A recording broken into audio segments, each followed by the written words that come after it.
número de obras públicas realizadas pelo governo municipal esse ano aqueceu o setor da construção civil, gerando empregos e movimentando a economia em Matão. A gente fala sempre, lógico, das indústrias daqui que geram empregos, impostos recolhidos, aquelas coisas todas. Mas vamos lembrar que entre os empregadores de Matão, o município de Matão, direta e indiretamente, e como em qualquer outro município, ele sempre é um grande fornecedor de mão de obra, seja dos seus próprios funcionários, e aí nós temos perto aí dos 2.000, vamos ficar aqui na casa dos 1.800 para arredondar, nem é também o número exato, mas aproximado, mas a gente também tem que lembrar que de obras públicas realizadas, então vem empresas para fazê-las, e isso tudo implica aí na contratação de mais gente, os chamados indiretos, empregos indiretos que isso gera. Então vamos ver a prefeitura agora, não só como o local de governo de um município, mas como a, aspas, empresa empregadora. Ela está entre as grandes empregadoras em Matão, onde temos indústrias grandes, mas em muitos municípios ela é a maior empregadora, na maioria das vezes, de municípios até de porte médio, para pequeno, enfim, ela se torna um maior empregador dentro do município.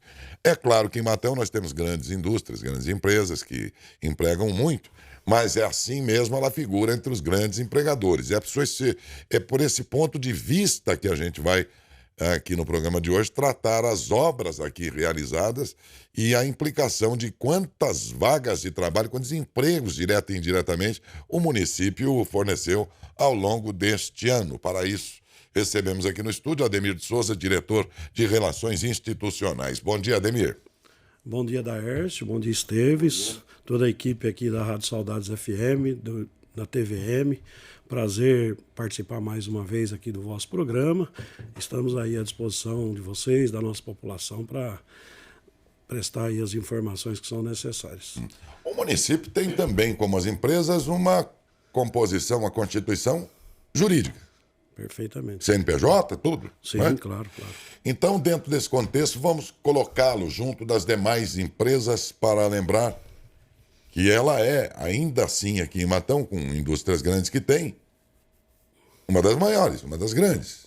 Sem dúvida nenhuma. Em empregos. Nós temos, se você somar a administração direta, né, aquilo que são funcionários da própria prefeitura. Em torno de quanto nós mais? Nós chegamos aí a 1.800 funcionários. Mais ou menos isso que é o que eu sabia também. Tá. Agora, se você somar a esses 1.800 aqueles contratados terceirizados, né, que são chamados os serviços terceirizados, você tem aí um número bastante razoável de pessoas. Eu vou ficar em dois exemplos, que são exemplos consideráveis da prefeitura, que é o serviço de limpeza dos próprios municipais, né? As pessoas que fazem ali a faxina diária nos prédios, nos pós-saúde, nas escolas, nas creches, nas EMEIs, no próprio prédio da prefeitura. Nós temos aí um contingente de cerca de 200 pessoas. Só nisso? Só nesse serviço. Espalhado aí por todas as unidades de saúde, educacionais, cultura, né, e as demais secretarias, e mais o prédio principal.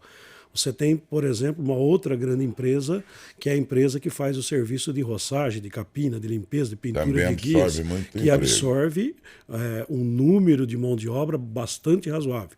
Deve-se chegar aí a 100 e tantos funcionários também que trabalham. Você pegar hoje a Avenida Padre Nelson, tem ali toda a equipe ali da Cedro, né, que é a Cedro Paisagismo, que é a empresa que presta serviço para a prefeitura. Eles estão todos aí espalhados nas ruas, no anel viário, principalmente da cidade, que é onde tem um contingente muito grande de serviço de roçagem, de limpeza. Então, são empresas, e como estas, nós temos várias outras, num número menor, mas que somado, né? Você somar as obras de construção civil, o SEC hoje, que é uma construção que foi retomada pelo prefeito Cido Ferrari, que era uma das obras que estavam abandonadas, hoje ele tem ali um contingente de 40 pessoas trabalhando atualmente no prédio.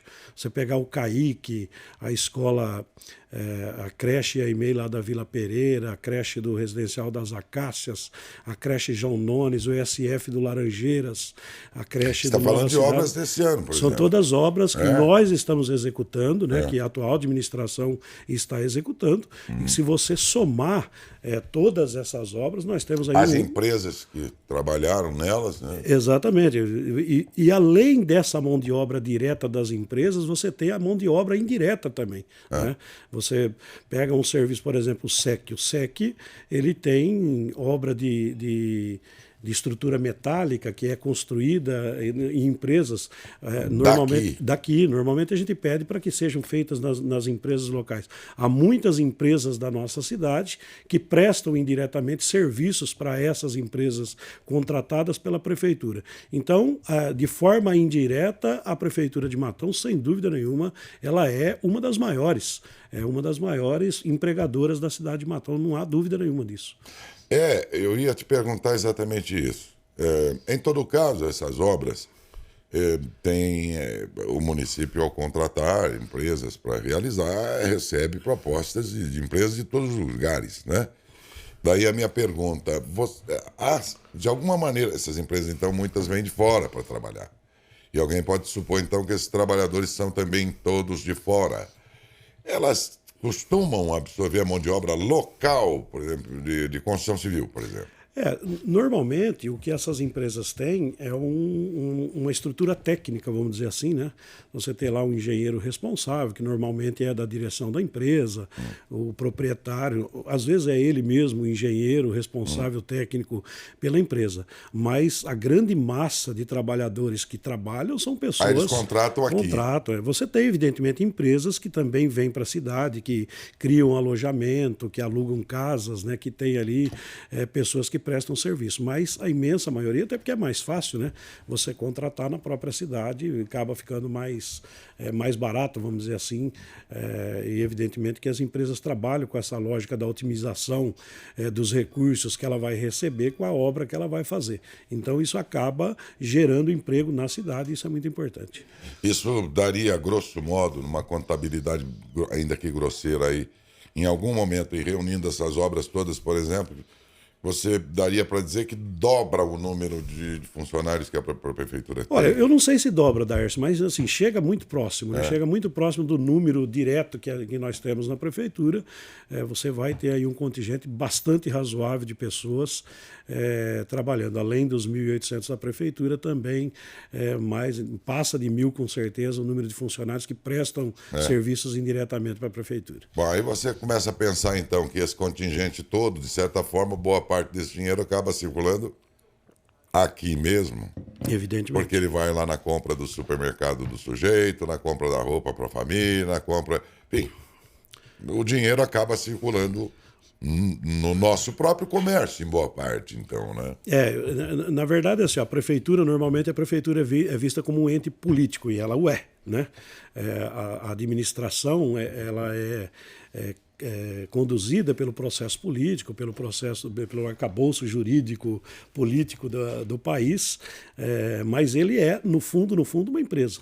Uma empresa Sim. que tem as regras. Nós tivemos, por exemplo, só para dar um exemplo bem prático de uma coisa comum que existe nas empresas, nós tivemos na semana passada, vocês noticiaram a CIPAT, né? Que é a questão da segurança dos... Semana interna. Exatamente, a Semana Interna de Prevenção de Acidentes, que a prefeitura, pelo número de funcionários que tem, é obrigada a ter o engenheiro de segurança do trabalho, ter o SESMIT, que é o setor de segurança do trabalho. Quer dizer, então é uma empresa como outra qualquer. Tem o setor de recursos humanos, tem plano de saúde, tem vale transporte, é uma empresa como outra qualquer que cumpre as suas obrigações trabalhistas. O nosso regime é seletista, né? Embora seja poder público, mas nós não temos o regime geral, o regime próprio de previdência, nós temos o regime seletista, por qual a nossa prefeitura é desde a década de 90, quando foi sancionada a lei orgânica pós-Constituição de 88, adotou-se o regime seletista. Nós passamos um período de 97 a 98, que todo mundo acompanhou, quem se lembra, já se faz alguns anos, por um processo de mudança de regime, mas acabou, por questões locais e as disputas que houve, acabou voltando para o regime seletista e é assim, a prefeitura continua no regime seletista, portanto sujeita a todas as regras que qualquer empresa do setor privado tem, com uma diferença, que o setor público, nós temos temos a questão da estabilidade no emprego, né? Que é diferente da iniciativa privada, que você não tem estabilidade no emprego. Você tirando aí a questão dos cargos chamados cargos de confiança, que são nomeados livremente pelo prefeito municipal, os demais são funcionários que têm a diferença do setor privado, que é a estabilidade no emprego. Tá. Os cargos de confiança não. Esses não têm, né? Os cargos de Não confiança... podem ser seletistas. Não, na verdade, Matão criou um regime chamado de regime administrativo, né? Houve uma mudança na lei há alguns anos atrás e que criou esse regime. Mas, na verdade, no nosso país, o arcabouço jurídico, você tem dois regimes de trabalho. Você tem ou o regime estatutário ou o regime seletista. Não há outro regime, né? Você tem aí mudanças nas leis trabalhistas com o passar dos anos que mudam alguns tipos de relacionamento, a forma de contratação. Você tem trabalho intermitente, coisas que no poder público não existem, né? O estatutário prevê a garantia de emprego, né? O estatutário também prevê a garantia do emprego. E mesmo no regime seletista nós temos garantia do emprego também, né? Ela é garantido pela Constituição para o caso do servidor público, depois do chamado estágio probatório, que ele entra num concurso, passa ali por 3 anos durante um período e depois ele automaticamente... Acaba sendo um problema isso, né? Passa sendo... Acaba sendo um problema isso, né? Na verdade, é uma discussão bastante complexa, né? A questão da estabilidade no emprego. Eu, pessoalmente, eu não sou contra a estabilidade no emprego. Eu acho que ela deve existir, porque também toda uma empresa do tamanho da prefeitura, vamos usar de Matão, evidentemente, que nós somos daqui, você não pode sujeitar o trabalho na área da educação e da saúde, por exemplo, à vontade do plantonista, né? Do prefeito que está de plantão, né? Então, você tem que ter uma regra, porque senão você imagina se cada prefeito que muda, você mudar. Setores estratégicos. Exatamente. Porque você tem, na verdade, as coisas não mudam de um governo para o outro. A questão da educação, você tem leis que você acompanha, você tem uma metodologia, você tem um trabalho que tem começo, meio e fim, né? Então você não pode, mudou o prefeito, muda todos os professores, muda a regra, muda a cartilha. Não dá para ser desse jeito.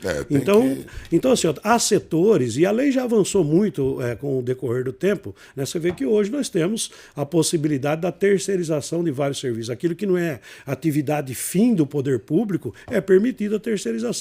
Fazer, por exemplo, a limpeza do próprio municipal, fazer o conserto das máquinas da prefeitura, a merenda, né? As próprias obras. Antigamente as obras eram feitas pela própria prefeitura. Você tinha lá as profissões bem estabelecidas na estrutura das prefeituras. Matão, por exemplo, tinha, há muitos anos atrás, não era uma autarquia, mas é como se fosse uma autarquia que chamava Promate, que era Projetos de Matão.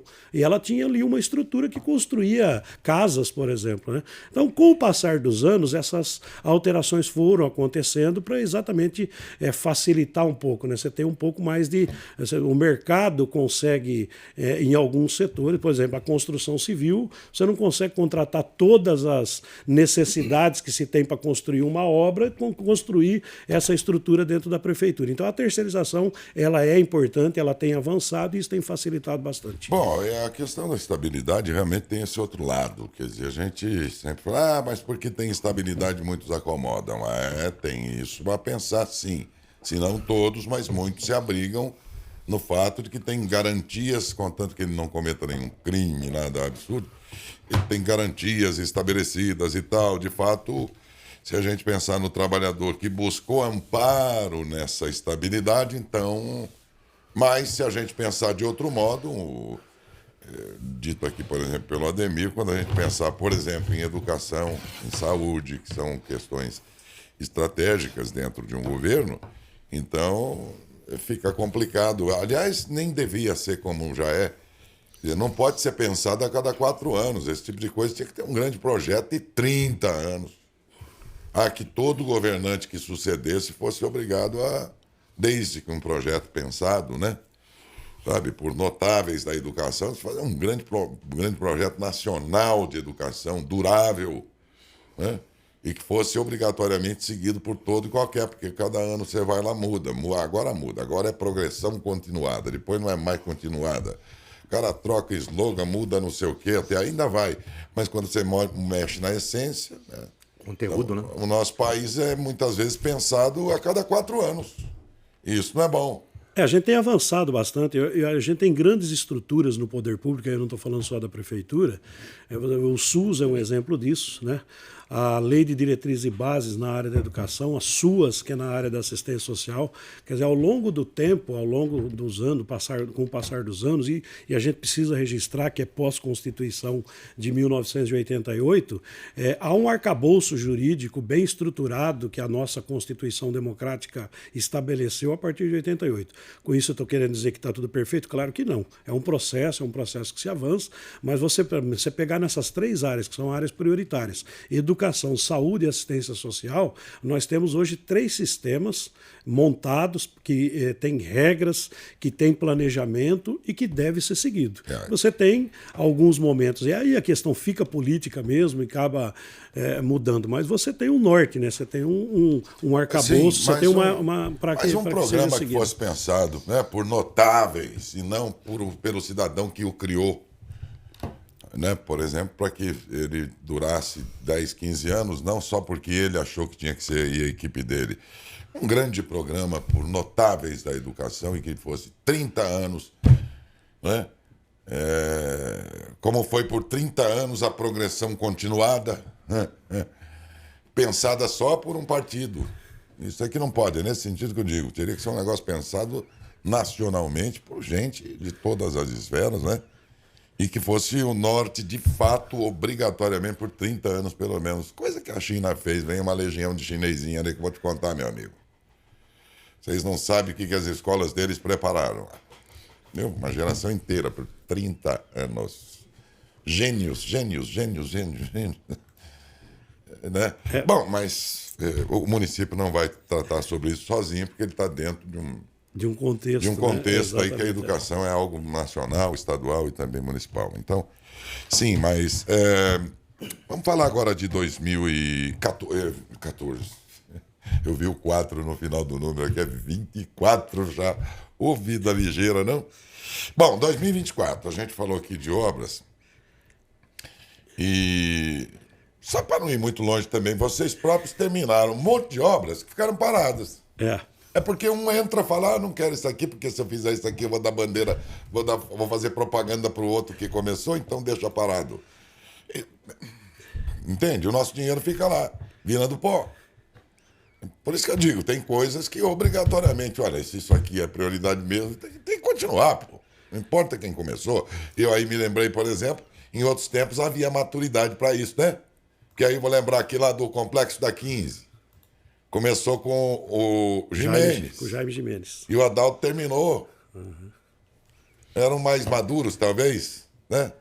Na totalidade. Então, um entendeu tanto que o Adalto faz uma piada, né? Ele falou começou com 15 e terminou com 13. Exatamente. Lembra?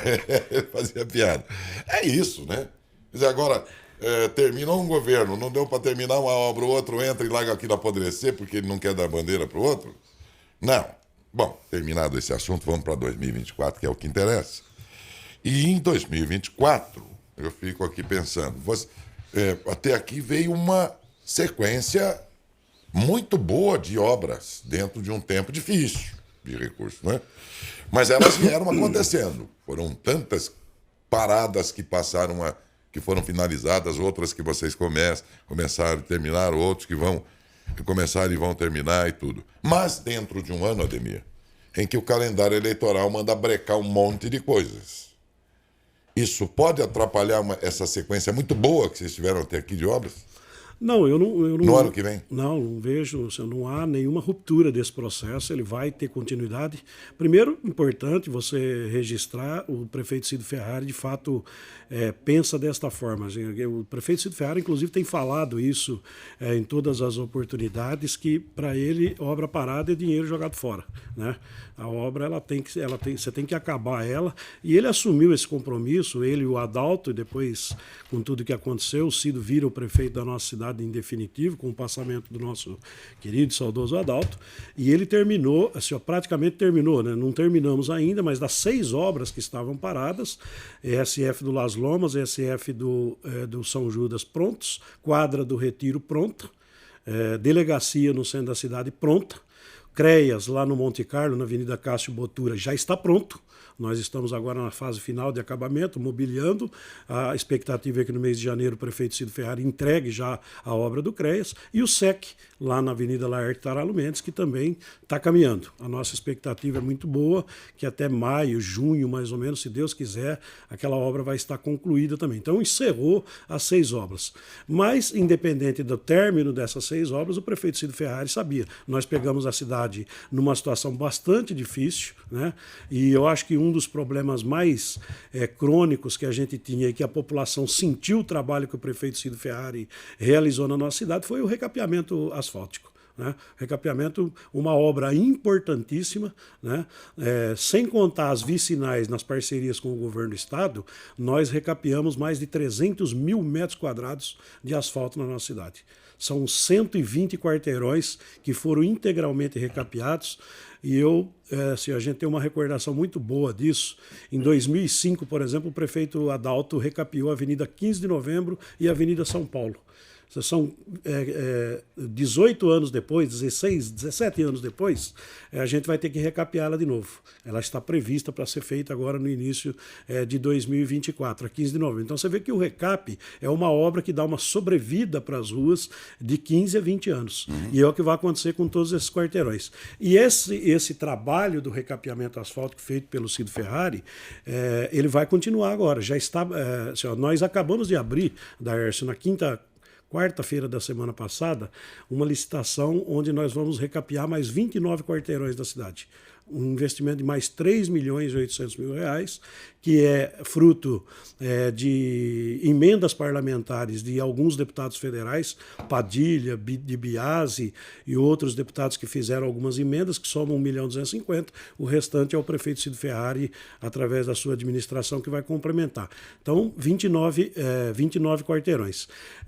Já está assinado, o prefeito Cid Ferrari, vocês devem ter noticiado isso a semana passada, o prefeito Cid Ferrari esteve em São Paulo na última quinta-feira e assinou um convênio de 900 mil reais, que é também para fazer recap de mais 9 ruas na nossa cidade. Nós temos agora uma emenda de R$1 milhão da deputada estadual professora Bebel, temos uma emenda de R$500 mil da deputada Tainara, temos uma emenda de R$250 mil da deputada Márcia Lia e temos mais um convênio que está já aprovado pelo governo federal.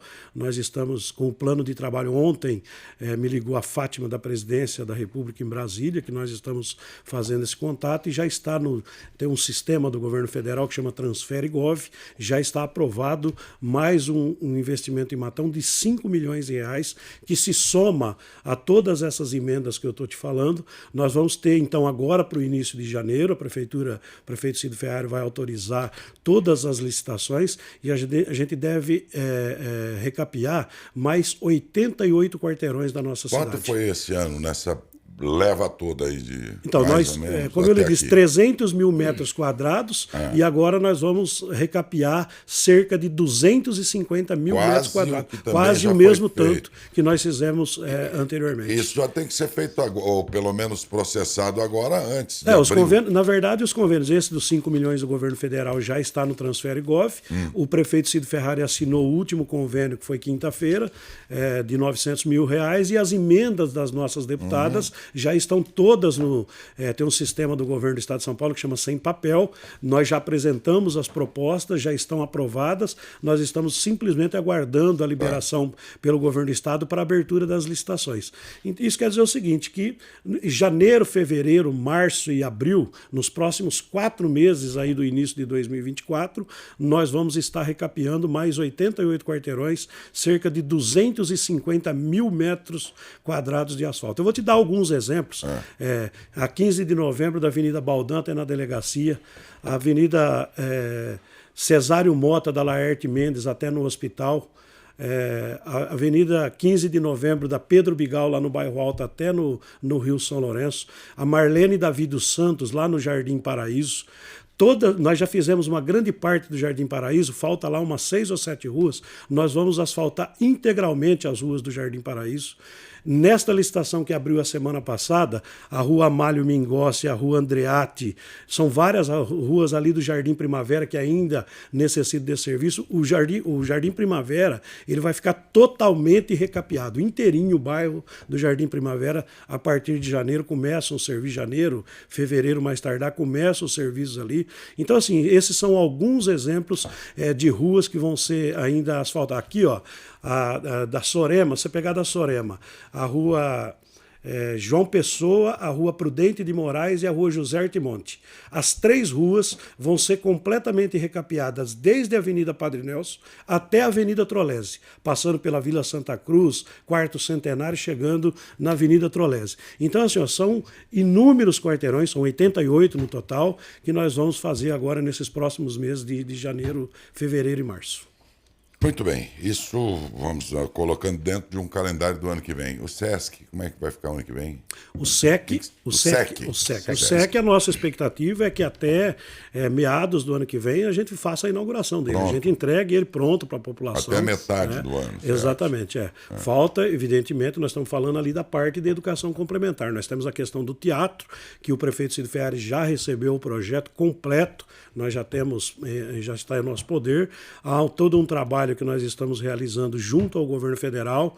O Juliano e a Simone ali da Casa da Cultura participaram já de várias atividades. A gente está buscando um caminho e quem sabe a gente consiga os recursos do governo federal. Nós estamos tentando este caminho com o governo federal, porque aí são obras, essas são as obras, vamos dizer assim, de infraestrutura bastante grandes e que o município, evidentemente, a gente tem condição de fazer, mas ir fazendo aos poucos. Então a gente está buscando agora nesse período, você está dizendo do ano que vem que é o ano eleitoral, o que impede no ano eleitoral é a assinatura de convênios. Então, uma vez já assinado. Então nós temos o seguinte, o que o prefeito Cid Ferrari até abril, até dia 30 de abril, ele tem que fazer. Ele tem que assinar todos os convênios que forem possíveis. Para não ter interrupção depois. Então, exatamente. Então nós estamos nessa expectativa de que os primeiros meses vão ser meses de muita conversa, muito trabalho, muita viagem para Brasília e para São Paulo. Nós vamos correr atrás para que essas obras de infraestrutura sejam também apoiadas pelo governo federal do estado para que a gente tenha. Há uma que já está bem encaminhada. Que se Deus quiser o prefeito Cid Ferrari deve anunciar, a gente está só aguardando aí o governo federal, que a gente está torcendo para que ele nos libere todos os recursos, mas é uma obra prioritária, importante, que é a duplicação da Avenida João Marquesan, fazendo a ligação aqui da Marquesan e da Baldan até o Jardim Santa Rosa.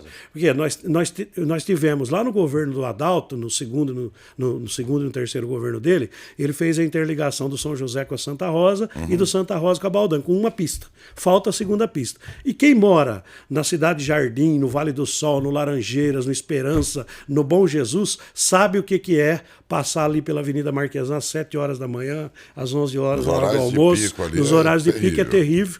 Então, é prioritária essa obra e o prefeito Cid Ferrari está muito empenhado para que a gente consiga os recursos para executar essa obra. Ok. Bom, já vamos aqui com o horário avançado, vamos aguardar, né? Tem todo um ano aí pela frente que não é fácil, né? Não será fácil. Mas, enfim, deu para pelo menos a gente ter uma ideia aí do que é a representação da prefeitura enquanto tomador de serviços, enquanto criador de vagas de emprego, enquanto a instituição que, como empresas, dá manutenção aos empregos, e também demos uma projetada aí desse 2024, do que pretende a prefeitura dentro do seu programa para o ano que vem. Muito obrigado a você, Ademir, pela presença. O Daércio, eu que agradeço a oportunidade mais uma vez, estamos sempre à disposição da nossa população e muito confiantes. O prefeito Cid Ferrari muito confiante com o ano de 2024, a gente tem muita novidade aí para aparecer ainda, e se Deus quiser, nós vamos terminar, o Cid Ferrari vai terminar o mandato dele com as obras que ele iniciou concluídas e sem nenhuma obra mais parada na nossa cidade, se Deus quiser. Quem quer que que vem assumir depois não vai ter aquele monte de boleto, não, né, para pagar? Não vai ter, não vai ter, e evidentemente tudo isso vai credenciar nós a também apresentar a nossa proposta para a população. O ano que vem é a oportunidade da gente colocar em julgamento, e o julgamento popular é o mais importante deles, e o ano que vem a gente vai ter essa oportunidade mais uma vez. Parece que foi ontem que passamos pela eleição da volta do Adalto e o passamento do Adalto e sido assumir, mas já se passaram 3 anos, vamos iniciar o 4º, mas estamos muito confiantes de que esse trabalho possa continuar na nossa cidade. Vamos trabalhar com muito esforço, com muito empenho. O prefeito Cid Ferrari está com muita expectativa. Aproveitar a oportunidade, me permita, para aproveitar a audiência do programa de vocês, desejar para a nossa população, o Natal já foi, né? E daqui a pouco chega o Ano Novo, então que a gente possa ter um ano de 2024 bastante feliz, bastante cheio de grandes projetos e cheio de grandes conquistas, se Deus quiser. E de harmonia, de paz, porque esse mundo está meio... exatamente. Né? Precisa muito disso. E então o que a gente pode fazer agora é o que você bem disse, desejar um feliz Ano Novo.